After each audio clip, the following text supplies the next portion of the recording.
కీర్తనల గ్రంథము 16వ కీర్తన 11వ వచనంలో ఆయన సన్నిధిలో సంపూర్ణ సంతోషము కలదు అని. ఆయన సన్నిధిలో ఎవరెవరు ప్రార్థన చేశారు మనం గమనించాం. నిర్గమకాండం 33వ అధ్యాయము 14-15 వచనంలో మోషే ఈ విధంగా ప్రార్థన చేస్తూ ఉన్నాడు, నీ సన్నిధి నాతో రాకపోతే నేను ఎక్కడికి వెళ్ళను అని. అదే రీతిగా దావీదు కూడా ప్రార్థన చేస్తూ ఉన్నాడు. 51వ కీర్తన 11వ వచనాన్ని కనుక మీరు గమనించినట్లయితే, నీ సన్నిధానంలోంచి నన్ను త్రోసివేయకము అని. అంటే దేవుడి ఆలయం వేరు, దేవుడి సన్నిధి వేరు. మనము దేవుడి ఆలయంలోకి వచ్చి ప్రార్థన చేస్తూ ఉంటాం. ఈ ఆలయం అనేది ఇటుకలతో కట్టబడింది. పేతురు రాసిన పత్రికలో 2వ అధ్యాయంలో 4-5 వచనాలు మీరు గమనించినట్లయితే అక్కడ ఒక మాట ఉంటుందండి, మనము ఇటుకలతో కాదు ఆత్మ సంబంధమైన మందిరముగా కట్టబడుచున్నాము, స్తోత్రం కలుగునుగా. ఇది కాదు మందిరము, మనమే మందిరముగా మారాలి. 1 కొరింథీ పత్రిక 3వ అధ్యాయము 16వ వచనంలో మీరు చూడొచ్చు, ఈ దేహము దేవుని ఆలయము. అదే 1 కొరింథీ పత్రిక 6:19లో మీరు చూడొచ్చు, అక్కడ ఏమంటాడంటే పరిశుద్ధాత్మకు మీరు ఆలయమై ఉన్నారు, స్తోత్రం కలుగునుగా. కాబట్టి ఈ ఆలయం అనేది ఏంటిది అంటే భౌతిక సంబంధమైన ఆలయం. ఇది ఇటుకలతో మనం కట్టాము. ఆత్మ సంబంధముగా మనందరము కూడా దేవుళ్ళో క్రీస్తునందు కట్టబడతా ఉన్నాం, స్తోత్రం కలుగునుగాక. అయితే ఆ కాలంలో వాళ్ళు దేవుడి ఆలయంలోకి వచ్చి ప్రార్థన చేస్తూ ఉండేవాళ్ళు. ఆలయము అనండి ఒకసారి, ఆలయము అనండి. ఆలయము, ఆవరణము. 84వ కీర్తన 10వ వచనంలో ఆయన అంటాడండి, ఆయన ఆవరణములో ఒక్క దినము గడుపుట 1000 దినముల కంటే శ్రేష్టం. 23వ కీర్తన చివరి వచనంలో కూడా మీరు గమనించినట్లయితే, నా జీవిత కాలం అంతా కూడా నేను యెహోవా మందిరములో నివాసము చేసేదను అని అంటున్నాడు దావీదు. ఆమేన్. అదే రీతిగా కీర్తనలు 27వ కీర్తన కూడా దేవుడి దగ్గర ఒక వరం అడిగాను. ఆ వరం ఏంటి అని అంటే, నా జీవిత కాలం అంతా కూడా నేను దేవుడి మందిరములో గడపాలి. ఆమేన్. అయితే దేవుడు మందిరానికి చాలామంది వస్తారు. అయితే దేవుడు సన్నిధిలోకి కొంతమంది మాత్రమే వస్తారు, స్తోత్రం కలుగునుగాక. నిన్నటి దినము నేను చెప్పా ఏమన్నానంటే, ఈ ఆలయాన్ని మనం ఎక్కడికి తీసుకెళ్ళలేం. ఈ ఆలయాన్ని ఎక్కడికి కూడా మనము బస్సులో, ట్రైన్లో తీసుకెళ్ళలేం. కానీ నువ్వు ఎక్కడికి వెళ్తున్నా సరే దేవుడు నీతో వస్తాడు. అది దేవుడు సన్నిధి అయి ఉన్నది, స్తోత్రం కలుగునుగాక. అయితే దేవుడి ఆలయములో దేవుడి సన్నిధి ఉంటుంది. ఎవరైతే మనస్ఫూర్తిగా, చెప్పండి మనస్ఫూర్తిగా అనండి ఒకసారి. మత్తయి సువార్త 22వ అధ్యాయం 37వ వచనంలో ఆయన అంటాడండి, నీ దేవుడైన యెహోవాని పూర్ణ హృదయముతో, పూర్ణ మనసుతో, పూర్ణాత్మతో నువ్వు ఆరాధించాలి. ఎవరైతే పూర్ణ మనసుతో, పూర్ణాత్మతో ఆరాధిస్తారో వాళ్ళ దగ్గరికి దేవుడి సన్నిధి దిగి వస్తుంది, స్తోత్రం కలుగునుగాక. ఆ దేవుడి సన్నిధి దిగి వచ్చినప్పుడు ఆత్మ సంబంధమైన ఆలయముగా మనందరము కూడా కట్టబడతా ఉంటాం. ఆత్మ సంబంధమైన ఆలయముగా మనం మార్చబడతా ఉంటాం. ఆమేన్. ఆయన సన్నిధి గురించి మనము కొన్ని రోజులు ధ్యానిస్తాం. ఈరోజు కూడా ఆయన సన్నిధి గురించి మాట్లాడదాం. ఒకసారి చూద్దాం. 1 సమూయేలు గ్రంథం 1వ అధ్యాయం 10వ వచనంలో మీ అందరికీ తెలుసు, హన్నా పిల్లలు లేనప్పుడు దేవుడి ఆలయానికి వచ్చి, షిలోహు అనే ఒక ఆలయానికి వచ్చి ప్రార్థన చేస్తున్నట్లు మనం చూస్తూ ఉన్నాం. 10వ వచనంలో మీరు గమనించినట్లయితే, అయ్యా నాకు పిల్లలు లేరు, ఒకవేళ కనుక నువ్వు నా గర్భాన్ని తెరిచి మగబిడ్డను కనుక నాకు ఇచ్చినట్లయితే నీకే నేను ఇస్తాను సేవకుడుగా అని చెప్పి హన్నా ప్రార్థన చేయడం మనం చూస్తూ ఉన్నాం, స్తోత్రం కలుగునుగాక. పర్టిక్యులర్గా ప్రత్యేకంగా దేవుడు అక్కడ రాస్తున్నాడు. 10వ వచనంలోను 15వ వచనంలో ఈ 2 వచనాలు కనుక మీరు గమనించినట్లయితే, ఈ 2 వచనాల్లో కూడా యెహోవా సన్నిధిలో హన్నా ప్రార్థన చేయుచుండెను అని రాశాడండి. ఆమేన్. చెప్పండి, హన్నా ఎక్కడ ప్రార్థన చేస్తుందంటే చెప్పండి, యెహోవా మందిరానికి వచ్చి యెహోవా సన్నిధిలో ప్రార్థన చేస్తూ ఉంది. 15వ వచనం కూడా చూడండి ఒకసారి. ఆ 15వ వచనంలో కూడా ఏలీ వచ్చి ఏమంటాడంటే, అమ్మ ఎంతసేపు నువ్వు మత్తురాలై ఉంటావు, ఊగుతావింది ప్రార్థన చేస్తున్నప్పుడు, అటు ఊగుతున్నావు ఇటు ఊగుతున్నావు, మొరపెడతా ఉన్నావు, మూలుగుతా ఉన్నావు ఏంటి అని చెప్పి అడిగినప్పుడు అప్పుడు ఒక మాట అంటదండి హన్నా తిరిగి, ఏంటి అని అంటే, నేను యెహోవా సన్నిధిన నా ఆత్మను కుమ్మరిస్తున్నాను అంటుంది, స్తోత్రం కలుగునుగాక. చెప్పండి, మనము కన్నీళ్లు విడవాల్సింది ఎక్కడ? మందిరములో దేవుడి సన్నిధిలో నువ్వు కన్నీరు విడవాలా. మందిరములో దేవుడి సన్నిధిలో నువ్వు ప్రార్థన చేయాలా. హన్నా ప్రార్థన ఎప్పుడు ఆలకించబడిందంటే, నువ్వు బల్ల మీద కూర్చున్నావా, కుర్చీలో కూర్చున్నావా, చాప మీద కూర్చున్నావా, నువ్వు ఏ రంగు బట్టలు వేసుకొని వచ్చినావు, పట్టు చీర కట్టుకొని వచ్చావా, మెల్లో బంగారు చైన్ వేసుకొని వచ్చావా, నువ్వు ఇంటి దగ్గర గొడవ పడి వచ్చావా, గొడవ పడకుండా వచ్చావా, ఇవన్నీ తర్వాత సంగతి. ముందు నువ్వు ప్రార్థన చేస్తున్నప్పుడు ఆయన ఆలయంలోకి వచ్చిన నువ్వు ప్రసంగి గ్రంథం 5వ అధ్యాయం ప్రకారం మనం చక్కగా కూర్చొని మన మనసును స్థిరముగా ఉంచుకొని మన హృదయాన్ని స్థిరముగా ఉంచుకొని ఆయన సన్నిధిని మన దగ్గరికి చేర్చుకున్నప్పుడు స్తోత్రం కలుగునుగాక. ఆయన సన్నిధిని మన దగ్గరికి చేర్చుకొని ఆయన సన్నిధిలో కన్నీరు కారవాలి. ఆమెన్. కొంతమందికి ఎప్పుడు ఏడిపోతుందో చెప్పానా? మేము ఇంకా చెప్తా ఉండాలి, నిన్ను దేవుడు ఎప్పుడు కాపాడాడో తెలుసా, నిన్ను ఎలా బ్రతికించాడో తెలుసా, నిన్ను ఏ స్థితి నుంచి తీసుకొచ్చాడో తెలుసా, నీ పిల్లల్ని ఎలాగ బ్రతికించాడో తెలుసా, నీ పిల్లల్ని ఎలాగ ఆశీర్వదించాడో తెలుసా అని మేము ఆరాధన చేస్తున్నప్పుడు కొంతమందికి కన్నీళ్ళు వస్తాయి. కానీ రావడంతో కొంతమంది ఏడుస్తూనే ఉంటారు. స్తోత్రం కలుగునుగాక. కొంతమంది ప్రార్థన చేస్తూ ఏడుస్తూ ఉంటారు. ఆనంద బాష్పాలు కావచ్చు, దేవా నన్ను బ్రతికించిన స్థితి అని చెప్పి కొంతమంది కన్నీటితో ప్రార్థన చేస్తూ ఉంటారు. అలాగ మోకరించంలోనే కొంతమందికి కన్నీళ్ళు వస్తూ ఉంటాయి.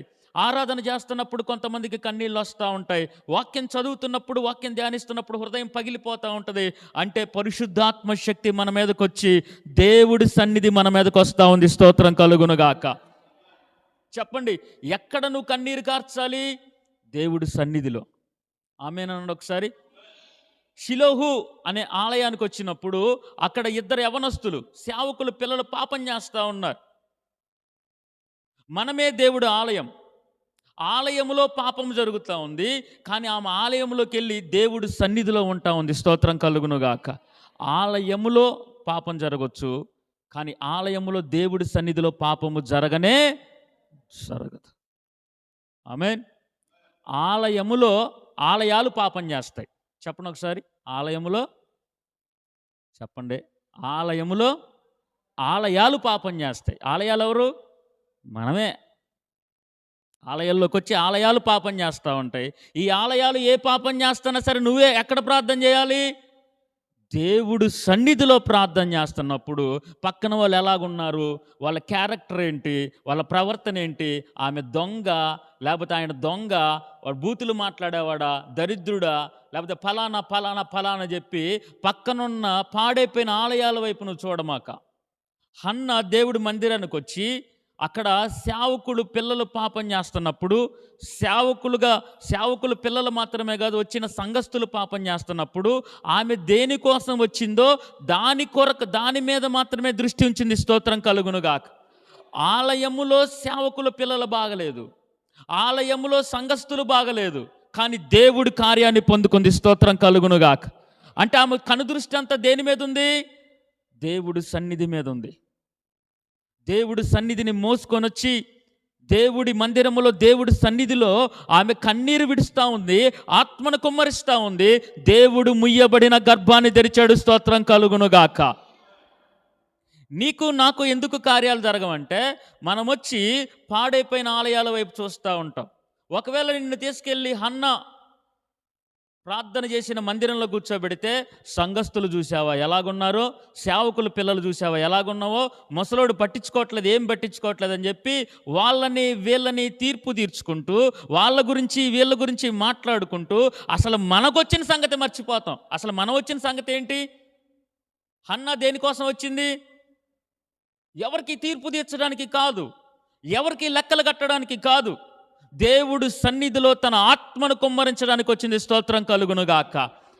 ఆలయం వైపు చూడలేదు, తనకున్న గుండెలోని వేదన మాత్రమే అక్కడ తీసుకెళ్ళి కుమ్మరిస్తూ ఉంది. తనకున్న ప్రార్థన మాత్రమే చెబుతూ ఉంది. తన చుట్టూ ఉన్న పరిస్థితులు ఏ మాత్రము కూడా పట్టించుకోవట్లేదు. స్తోత్రం కలుగునుగాక. కొంతమంది నన్ను వీళ్ళు ఈ మాట అన్నారు, నేను మందిరానికి రాను అని అంటారు. ఎవరో ఏదంటే దేవుడికి దూరం అవ్వడం ఏంటి? ఎవరో మాట అంటే దేవుడి సన్నిధికి దూరం అవ్వడం ఏంటి? హల్లెలూయా. సేవకుడిని బట్టి, సేవకుడు పిల్లల్ని బట్టి హన్న తన కార్యాన్ని వెనక్కి లాక్కోలేదు. సంవత్సరాలు దాటిపోతున్న మన కార్యాలు జరగకపోవడానికి కారణం మందిరాన్ని చూస్తున్నావు, మందిరంలో సంఘస్థులను చూస్తున్నావు, మందిరంలో సేవకులను చూస్తున్నావు, మందిరంలో పరిస్థితులు చూస్తూ ఉన్నావు. అసలు ఎందుకు నువ్వు విత్తబడుతున్నావు? ఎందుకు నువ్వు మందిరంలో నాటబడుతున్నావు? అసలు ఎందుకు నువ్వు మందిరానికి వస్తున్నావు? నీ పిల్లల కోసం వస్తున్నావు, నీ కుటుంబం కోసం వస్తున్నావు. స్తోత్రం కలుగునుగాక. గాయపరచబడుతున్నాడు యేసుక్రీస్తు ప్రభువారు. శరీరం అంతా కూడా దున్నబడింది. 1 గంట 2 గంటల్లో చచ్చిపోతాడు. అందరూ కూడా ఏడుస్తూ ఉన్నారు. అప్పుడు దేవుడు ఒకటే మాట అన్నాడు, నా వైపు నువ్వు చూడొద్దు, నా కారుతున్న రక్తం వైపు నువ్వు చూడొద్దు, నా బలియాగం వైపు చూడొద్దు. యెరూషలేము కుమార్తెలారా, నీకోసం, నీ పిల్లల కోసమే, నేను ప్రాణం పెట్టేది నీ పిల్లల కోసమే. వాళ్ళ గురించి ఆలోచన చేయి, నువ్వు వాళ్ళ సంగతులను ఆలోచన చేయి. బయట పరిస్థితులు నా మీద కొరడా దెబ్బలు పడుతున్నాయా, ముళ్ళ కిరీటం ఉన్నదా, సిలువను మోస్తున్నానా, కల్వరి కొండ మీదకి దిగంబరుడుగా తీసుకెళ్తున్నారా, చేదు చిరకనిస్తున్నారు, ఇదంతా కాదు. నువ్వు నీ కుటుంబం కోసం నువ్వు నిలబడు. నేను రక్తం కార్చింది నీ పిల్లల కోసమే, స్తోత్రం కలుగునుగాక. నేను ప్రాణం పెట్టేది నీ కుటుంబం కోసమే, నేను ప్రాణం పెట్టేది నీ కోసమే. ఆమేన్. కాబట్టి మనం కూడా ఏం చేయాలి అని అంటే, దేవాలయం వైపు చూడకూడదు, దేవాలయం పరిస్థితుల వైపు చూడకూడదు, పాడైపోయిన దేవాలయంలో ఉన్న పాడైపోయిన దేవాలయాల వైపు చూడకూడదు. దేవాలయాన్ని ఎవడైనా పాడు చేస్తే దేవుడు పాడు చేస్తా అన్నాడు. ఈ మందిరములో రాయి మీద రాయి లేకుండా చేస్తాడంటే నీ రాయి దొల్లించడా? ఏమమ్మా, పోయి నువ్వు చెబుతా ఉంటావు, మనం రాయి మీద రాయి లేకుండా దేవాలయం పడగొట్టబడిద్ది అంటే ఈ రాయి దొల్లించబడదా? స్వతంత్రం చెప్పడం 2 చేతులు పోయి. మనము దేవాలయములు కాదా? మనం పాడు చేసుకుంటే మనం దొల్లించబడమా? కానీ మనము కట్టబడే దేవాలయమై ఉండాలి, స్తోత్రం కలుగునుగాక. ఈ 47 సంవత్సరాల తరబడి కట్టిన మందిరాన్ని రాయి మీద రాయి లేకుండా మీరు దొర్లించండి, 3వ రోజు లేపుతా అన్నాడు నా దేవుడు, స్తోత్రం కలుగునుగాక. ఆయన శరీరం అనే దేవాలయం గురించి మాట్లాడుతూ ఉన్నాడు. ఈ రాత్రికాల సమయంలో హన్న దేవుడు మందిరానికి వచ్చింది, దేవుడు సన్నిధిలో ప్రార్థన చేసింది, స్తోత్రం కలుగునుగాక. నేను అడుగుతున్నా, నువ్వు కూర్చున్న 2 అడుగుల స్థలంలో మనిషిని ఏమంటారండి? నువ్వు ఎంత పెద్ద బిల్డింగ్లో ఉన్నా, నువ్వు 2 అంతస్తులు 3 అంతస్తుల భవనంలో ఉన్నా, నీకు ఎకరాలున్నా, నీకు మేడలు మిద్దెలున్నా, నువ్వు పోయేది ఎన్ని అడుగులు గొయ్యిలోకి? 6 అడుగుల గొయ్యిలోకే. స్తోత్రం చెప్పండి. ఎవరినైనా అనేది ఏంటి? నువ్వు ఎంత సంపాదించినా, ఎంత రాజకీయ నాయకుడు, ఎంత గొప్పవాడివైనా నువ్వు పోయేది 6 అడుగుల గొయ్యిలోకేనయ్యా అన్నట్టు, నువ్వు కూర్చున్న 2 అడుగుల స్థలములోకి, 3 అడుగుల స్థలంలోకి, నీ కుర్చీ దగ్గరికి దేవుడు సన్నిధి దిగి రావాలి. నీ కన్నీటితో తెచ్చుకుంటావా, నీ సమర్పణతో తెచ్చుకుంటావా, నీ భక్తితో తెచ్చుకుంటావా, నీ ఆరాధనతో తెచ్చుకుంటావా, ఉపవాసంతో తెచ్చుకుంటావా, వాక్యాన్ని శ్రద్ధగా వింటూ తెచ్చుకుంటావా, అది నీ ఇష్టం. కానీ ఖచ్చితముగా దేవుడి సన్నిధి మన మధ్యలోకి రావాలి, స్తోత్రం కలుగునుగాక. ఆ సన్నిధిలో ప్రార్థన మాత్రమే ఖచ్చితముగా నెరవేర్చబడుతుంది, 2 అడిగిన దానికన్నా. ఒక్క కొడుకుని అడిగితే దేవుడు ఒక్కనిచ్చాడా? 6గురినిచ్చాడు. సంతానాన్ని రెట్టింపించాడు, అడిగిన దానికన్నా ఊహించిందా. కాబట్టి నువ్వు ఇంట్లో ప్రార్థన చేస్తున్నా, దేవుడి యొక్క సన్నిధిని నీ దగ్గరికి వచ్చేలా చేసుకోండి. నువ్వు ఒక్కదానివి కానీ, ఇద్దరివి కానీ, ఒంటరిగా కానీ, అర్ధరాత్రి కానీ, అపరాత్రి కానీ, మందిరంలో కానీ, ఆరాధన చేస్తున్నప్పుడు కానీ, ఉపవాసం ఉంటున్నప్పుడు కానీ, ఏ స్థితి అయినా సరే దేవుడు సన్నిధిలో ప్రార్థించేవారిగా మనం ఉండాలి. స్పెసిఫిక్గా దేవుడు మాట్లాడుతూ ఉన్నాడు. హన్న దేవుడి మందిరములో యెహోవా సన్నిధిలో ప్రార్థన చేసింది, యెహోవా సన్నిధిలో ఆత్మను కుమ్మరించింది. ఇంకొక మాట చదవండి, 2వ రాజుల గ్రంథము 19వ అధ్యాయము 14వ వచనం. 2వ రాజుల గ్రంథము. హిజ్కియా అనండి ఒకసారి. హిజ్కియా మీ అందరికీ తెలుసు కదా, హిజ్కియాకి మరణకరమైన రోగం వస్తుంది. యెషయా ప్రవక్త వచ్చి చెప్తాడు, అయ్యా ఇక నీ పని అయిపోయింది, దీపం ఉండగానే ఇల్లు చక్కబెట్టుకో అని అంటాడు. అప్పుడు హిజ్కియా ఏం చేస్తాడు అని అంటే, దేవుడి సన్నిధిలో ప్రార్థన చేస్తాడు, స్తోత్రం కలుగునుగాక. చెప్పండి, హిజ్కియా కూడా ఎక్కడ ప్రార్థన చేస్తాడంట? దేవుడి సన్నిధిలో. చదవండి ఒకసారి 2వ రాజుల గ్రంథము 20వ అధ్యాయము 3వ వచనం. 2వ రాజుల గ్రంథము 20వ అధ్యాయం 3వ వచనం చదువుదాం ఒకసారి. యథార్థ హృదయుడినై సత్యముతో నీ సన్నిధి నేనెట్లు నడుచుకుంటునో, నీ దృష్టికి అనుకూలముగా సమస్తము నేనెట్లు జరిగించుతునో, కృపతో నన్ను జ్ఞాపకం చే. అక్కడే ఉంటుంది చూడండి ఒకసారి, 19:14 చదవండి ఒకసారి. హిజ్కియా దూతల చేతిలో నుండి ఆ ఉత్తరము తీసుకొని చదివి, ఈ మాట చూడండి, ఒకళ్ళొచ్చి, ఒక 3-4 దేశాలలో వచ్చి, హిజ్కియా నిన్ను మేము చంపేస్తాం, నీ దేశం మొత్తాన్ని కూడా ఆక్రమించుకుంటాం, నీ దేవుడు నిన్ను కాపాడలేడు అని చెప్పి ఒక లెటర్ రాస్తారు, వార్నింగ్ లెటర్ ఇస్తారు. వార్నింగ్ లెటర్ ఇచ్చిన తర్వాత ఆ ఉత్తరాన్ని అలాగ తీసుకెళ్తాడు. హిజ్కియా తీసుకెళ్ళి ఎక్కడ పెడతాడంటే, చదవండి 14 14 వచ్చిన ఏమంటాడంటే, ఆ ఉత్తరమును చదివి యెహోవా మందిరములోనికి పోయి, చెప్పండి ఎక్కడ పోయాడంట? మొదటగా యెహోవా మందిరములోనికి పోయి యెహోవా సన్నిధిని దాన్ని విప్పి పరిచి ప్రార్థన చేసిన. స్తోత్రం కలుగునుగాక. 15 వచనం చూడండి. యెహోవా సన్నిధిని ఇట్లని ప్రార్థన చేసెను. ఆమేన్. మీరు చదవచ్చు, పైనుంచి ఒక దూత కిందకి దిగొచ్చి అక్కడ 1,20,000 మందిని ఒక్క నైట్లోనే చంపేస్తాడు. ఒక దూత. పరలోకం కదిలించబడింది. పరలోకం కదిలించబడింది. హిజ్కియా ప్రార్థన చేస్తే ఎక్కడ? యెహోవా సన్నిధిలో. స్తోత్రం కలుగునుగాక. హన్నా అడిగిన దానికన్నా ఊహించిన దానికన్నా అత్యధిక మేలులు పొందుకుంది. ఎందుకు? ఆమె దేవుడు సన్నిధిలో ప్రార్థన చేసింది. స్తోత్రం కలుగునుగాక. మోషే కూడా అంటాడు, నీ సన్నిధి రాకపోతే నేను అక్కడికి వెళ్ళను. దావీదు కూడా అంటా ఉంటాడు, అయ్యా నీ సన్నిధిలోంచి నన్ను త్రోసివేయకంటాడు. హన్నా కూడా గర్భఫలం లేనప్పుడు యెహోవా సన్నిధిని ప్రార్థన చేసింది. హిజ్కియా కూడా శత్రువులు మీదకు వచ్చినప్పుడు, యుద్ధం జరుగుతున్నప్పుడు యెహోవా సన్నిధిని నిలబడి ప్రార్థన చేయగా యుద్ధము గెలిచాడు. అదే సన్నిధిలో మరణకరమైన రోగం వచ్చినప్పుడు కన్నీటితో ప్రార్థన చేస్తే, ఇదిగో 2 రాజుల గ్రంథం 20వ అధ్యాయం 5వ వచనంలో, నీ కన్నీరు చూచి తిని నీ ప్రార్థన అంగీకరించి తిని అన్నాడు దేవుడు. స్తోత్రం కలుగునుగాక. ఆయన సన్నిధిలో ప్రార్థన చేస్తున్నప్పుడు కన్నీరు చూస్తాడు దేవుడు. కన్నీటికి సమాధానం ఇస్తాడు దేవుడు. హన్నా కన్నీరు నాట్యముగా మార్చాడు. హిజ్కియా యుద్ధంలో గెలిచేలాగా చేశాడు. హిజ్కియా మరణకరమైన రోగాన్ని కొట్టివేశాడు. ఇదిగో హన్నా అడిగిన దానికన్నా ఊహించిన దానికన్నా అత్యధికమైన కార్యములు జరిగించాడు. మోషే ప్రార్థన చేయగా సన్నిధిలో నిలబడగా యుద్ధాలు గెలిచాడు, అద్భుతాలు చేశాడు, ఆకాశాన్ని తెరిచాడు. ఇదిగో బలమైన కార్యాలు చేశాడు. స్తోత్రం కలుగునుగాక. నీకెన్ని సంవత్సరాలు పడతా ఉంది? ఆయన సన్నిధిలోకి రా. ఆయన సన్నిధిని నువ్వు తీసుకొని వెళ్ళు. నువ్వు నాతో రాకపోతే నేను అక్కడికి, నువ్వు మంచం మీద కూర్చున్నప్పుడు ప్రార్థన చేస్తున్నప్పుడు ఆయన సన్నిధిని అడుగు. హల్లెలూయా. బస్సులో వెళ్తున్నా, ట్రైన్లో వెళ్తున్నా, నువ్వు ఎక్కడ కూర్చున్నా, అంట్లు దొంగుతున్నా, బట్టలు ఉతుకుతున్నా, వ్యాపారం చేస్తున్నా, పొలం పని చేస్తున్నా, ఎక్కడున్నా, దేవా నీ సన్నిధి నాతో రావాలని నువ్వు ప్రార్థన చేయి. ఆయన సన్నిధిలో ఉన్నప్పుడు ఎటువంటి ప్రమాదాలైనా సరే తప్పించబడతాయి. స్తోత్రం కలుగునుగాక. ఇప్పుడంతా ఫేస్బుక్, యూట్యూబ్ ఇవన్నీ వచ్చిన తర్వాత యాక్సిడెంట్లు ఎంత ఈజీగా జరుగుతున్నాయంటే కెమెరాలు పెట్టేస్తున్నారు. ఏడబడితే ఆడ సీసీ కెమెరాలు. ఇదివరకు లేవు. ప్రమాదాలు ఎట్ట జరిగినో తెలిసేది కాదు. ఇప్పుడంతా కూడా తేలిగ్గా తెలిసిపోతా ఉంది. కొంతమంది ఎలాగానంటే ప్రమాదం అంచుల దాకెళ్ళి రక్షించబడుతున్నారు. స్తోత్రం కలుగునుగాక. కొంతమంది ఇలాగెళ్తూ చనిపోతున్నారు. కొంతమంది అంటే ఈ మాటలు నేను ఎందుకు చెప్తున్నాను అని అంటే, ఆయన సన్నిధిలో ప్రార్థన చేస్తుండగా నువ్వు ఎక్కడున్నా సరే రక్షణ నీకు కలుగుతుంది. నీ ఎదురుగా అపాయం వస్తున్నా సరే నీ పిల్లల్ని నా దేవుడు కాపాడుతాడు. స్తోత్రం కలుగునుగాక.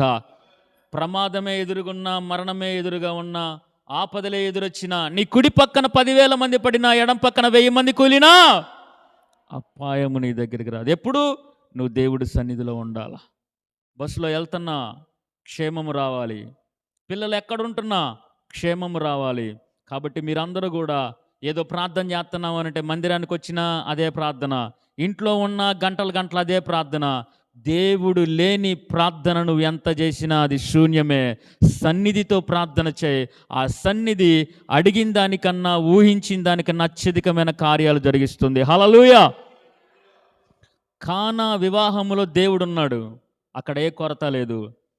తుఫాన్ వస్తున్న పడవలో దేవుడున్నాడు. మిక్కిలి నిమ్మలం అయిపోయింది. ఈరోజు నువ్వు చేస్తున్న ప్రార్థనలో దేవుడు ఉండాలి మధ్యలో. నువ్వు ఒక్కదానివి చేస్తున్నా, ఇద్దరు చేస్తున్నా, అర్ధరాత్రి చేస్తున్నా, మధ్యలో దేవుడు ఉండాలా. అదే దేవుడి సన్నిధి. అలా నువ్వు జరుగునుగాక అంటే జరిగిపోద్ది. కలుగునుగాక. ఇప్పుడు ఎవరుండాలి మన మధ్యలో? వెలుగై ఉన్నవాడు, మరణాన్ని కొట్టివేసినవాడు, పునరుద్ధానుడు మన మధ్యలో ఉండాలా. అదే సన్నిధి. కాబట్టి ఆ సన్నిధి నువ్వు పెట్టుకొని నువ్వు తెల్లవారుజామున ప్రార్థన చేస్తావా, కన్నీటి ప్రార్థన చేస్తావా, వివాహాల కొరకు చేస్తావా, గర్భఫలాల కొరకు చేస్తావా, నీ కుటుంబము నిమిత్తము కన్నీరు గారుస్తున్నావా? దేవుడు లేని కన్నీటి ప్రయాణము శూన్యము, దేవుడు కలిగిన కన్నీటి ప్రయాణము ఆనందకరమై ఉన్నది. స్తోత్రం కలుగునుగాక. ఆ కన్నీటిని ఆయన పూదండ తైలముగా, సంతోష వస్త్రముగా దేవుడు మారుస్తాడు. ఆమేన్. కాబట్టి మనందరము, హన్నా దేవుడు సన్నిధిలో ప్రార్థన చేసింది, హిజ్కియా దేవుడు సన్నిధిలో ప్రార్థన చేశాడు. దావీదు, మోషే నీ సన్నిధి నాకు తోడుగా ఉండాలని ప్రార్థన చేశారు. ఈ నూతన వత్సరములో మనందరము కూడా దేవుడి సన్నిధిలో ప్రార్థించుదుముగాక. మందిరములో ఉన్న దేవుడి సన్నిధిలో ప్రార్థించుదుముగాక. మనం ఇంట్లో ఉన్న, పని చేస్తూ ఉన్న, ప్రయాణాల్లో ఉన్న దేవుడి సన్నిధితో ప్రార్థన చేయుదుముగాక, ప్రయాణించుదుముగాక. ఇటు మాటలు దేవుడు తన వినికిల్లో ఆశీర్వదించునుగాక. లేచి నిలబడదాం, ప్రార్థన చేసుకుందాం ఒకసారి. దేవా, నా పిల్లలు ఎక్కడ ఉన్నా నీ సన్నిధి ఉండాలి. నేను ఎక్కడ నిలబడినా నీ సన్నిధి ఉండాలి. చెప్పండి, గుండెల మీద చేసుకొని. హన్నా నీ సన్నిధిలో ప్రార్థన చేసినట్లు, హిజ్కియా నీ సన్నిధిలో ప్రార్థన చేసినట్లు, ముయ్యబడిన గర్భాన్ని తెరిచిన దేవుడు. ఒకసారి గుండెల మీద చేసుకొని, హన్నా మందిరానికి వస్తే అక్కడ పాపం జరుగుతూ ఉంది. సంఘస్థుల వైపు చూడలా, సేవకుల పిల్లల వైపు చూడలా. మనమైతే లెగిసిన కానుంచి ప్రార్థన చేయండి అమ్మ అంటే వాళ్ళ గురించి చెప్పడం, వీళ్ళ గురించి చెప్పడం, వాళ్ళు ఇలాగున్నారు, వీళ్ళు ఇలాగున్నారు అని చెప్పడం వల్లే సంవత్సరాలు తడిపోతూ ఉంది. దేవాలయాల్లో పాడైపోయాయి. పాడైపోయిన దేవాలయాల మధ్య దేవాలయముగా మనం కట్టబడుతున్నాం. దేవాలయంలోకి వచ్చి నువ్వు చూడాల్సింది పాడైపోయిన దేవాలయాల్ని కాదు, కట్టబడుతున్న దేవాలయాలను చూడాలి, దేవుడి సన్నిధిని చూడాలి. స్తోత్రం కలుగునుగాక. చెప్పండి, గుండెల మీద చేసుకుని, దేవా నేను సంఘస్థుల వైపు చూడను, సేవకుడి వైపు నేను చూడను. సేవకుడైనా, సేవకురాలైనా, సంఘ పెద్దలైనా, వృద్ధాప్యం వాళ్ళైనా, భార్యాభర్తలైనా, ఎవరైనా నువ్వు వేరే వాళ్ళకెళ్ళి చూస్తున్నంత కాలం ఆయన సన్నిధి నీ దగ్గరికి రాదు. గుండెల మీద చేసుకొని చెప్పండి, దేవా హన్నా జరుగుతున్న పాపపు క్రియల వైపు, పాపపు మనుషుల వైపు తీర్పు తీర్చుకుంటూ ఉండలేదయ్యా. తను వచ్చిన పనేందో తను చేసుకుంటూ పోయింది. ఈరోజు ఎందుకు వస్తున్నావు నువ్వు మందిరానికి? నీ పిల్లల కోసం వస్తున్నావు, నీ కుటుంబం కోసం వస్తున్నావు, నీ కుటుంబంలో కార్యాలు జరగడం కోసం వస్తున్నావు. చాలామంది సేవకులు అని చెప్పి మందిరాలు మానేస్తూ ఉన్నారు. సంఘస్థులు బాగాలేదని చెప్పి మందిరాలు మానేస్తూ ఉన్నారు. పరిస్థితులు బాగలేదని మందిరాలు మానేస్తూ ఉంటున్నారు. చూడాల్సింది మనుషుల వైపు కాదు, దేవుడు సన్నిధి వైపు. స్తోత్రం కలుగునుగాక. హన్నా దేవుడు సన్నిధి వైపు చూసినప్పుడు ముయ్యబడిన గర్భము తెరవబడింది. నువ్వు కూడా దేవుడు సన్నిధి వైపు చూస్తే ముయ్యబడిన ద్వారములు తెరవబడునుగాక, జరగని కార్యములు జరుగునుగాక, వివాహ శుభకార్యములు జరుగునుగాక. గుండెల మీద చేసుకోండి. ఇప్పటికీ నువ్వు వస్తున్న మనుషుల్ని చూస్తున్నావు. చాలామంది పెద్దోళ్ళకే చెప్తున్నా నేను ఈ మాట, పెద్దోళ్ళకే చెప్తున్నా. మీ జీవితంలో ఇన్ని సంవత్సరాలు మీ పిల్లల జీవితాల్లో కార్యాలు జరగట్లేదు అంటే గుండెల మీద చేసుకుని ఇక నుంచి మందిరపు సంగతులు నాకు అనవసరం దేవా, మందిరపు పరిస్థితులు నాకు అనవసరము తండ్రి. తీర్పు తీర్చువాడువు నీవు, వాని క్రియల చొప్పున జీతం ఇచ్చేవాడువు నీవు. రాకడలో అత్యున్నతమైన సింహాసనం మీద గొర్రెల్ని మేకల్ని వేరు చేసేవాడివి నువ్వు. మాకు అనవసరము తండ్రి. గుండెల మీద చేసుకొని, యెరూషలేము కుమార్తెలారా నీకోసం, నీ పిల్లల కోసం ఏడవంటున్నాడు దేవుడు. బయట పరిస్థితులకు నీకు అనవసరం, బయట మనుషుల గురించి నీకు అనవసరం, సంఘానికి వచ్చే వాళ్ళ గురించి నీకు అనవసరం. నీ ఇళ్లల్లో అదే వినపడతా ఉంది. ఇద్దరు ముగ్గురు కూర్చున్నప్పుడు అదే వినపడతా ఉంది. చెవులు మారు మోగిపోయేలాగా వినపడతా ఉంది. నువ్వు మాట్లాడుతుంటే యెహోవా చెవియొగ్గి ఆలకించడా? హన్నా మాత్రం దేవాలయంలోకి వచ్చి జరుగుతున్న పరిస్థితుల వైపు చూడకుండా తనకు జరగబోయే కార్యాల వైపు చూసింది, ఇవ్వబోయే ఆశీర్వాదాల వైపు చూసింది. ముయ్యబడిన ద్వారము తెరవబడింది. స్తోత్రం కలుగునుగాక. ఈ రోజు నుంచి చెప్పండి, నూతన సంవత్సరములో దేవా, నూతన సంవత్సరములో పక్కన వాళ్ళ సంగతి నేను మర్చిపోయి నా పిల్లల కోసం నేను కన్నీరు కార్చాలా, నీ సన్నిధిలో కన్నీరు కార్చాలా. హన్నా నీ సన్నిధిలో కన్నీరు కార్చింది. హిజ్కియా నీ మందిరానికి వచ్చి నీ సన్నిధిలో కన్నీరు గార్చాడు. నీ సన్నిధిలో తన బాధను వెళ్ళగక్కున్నాడు. నీ సన్నిధిలో నిలబడ్డాడు. మనుషులు నమ్ముకున్నట్టు కంటే రాజు అయ్యుండి ఇంకో రాజు దగ్గరికి వెళ్ళాలా, రాజయుండి మంత్రుల దగ్గరికి వెళ్ళలా, రాజయుండి సైన్యాధిపతుల దగ్గరికి వెళ్ళలా, రాజయుండి వేరే దేశాల రాజుల దగ్గరికి వెళ్ళలా, రాజయుండి రాజులకి రాజైన యేసయ్య దగ్గరికి వెళ్ళాడు. స్తోత్రం కలుగునుగాక. ఆయన సన్నిధి దగ్గరికి వెళ్ళాడు. స్తోత్రం కలుగునుగాక.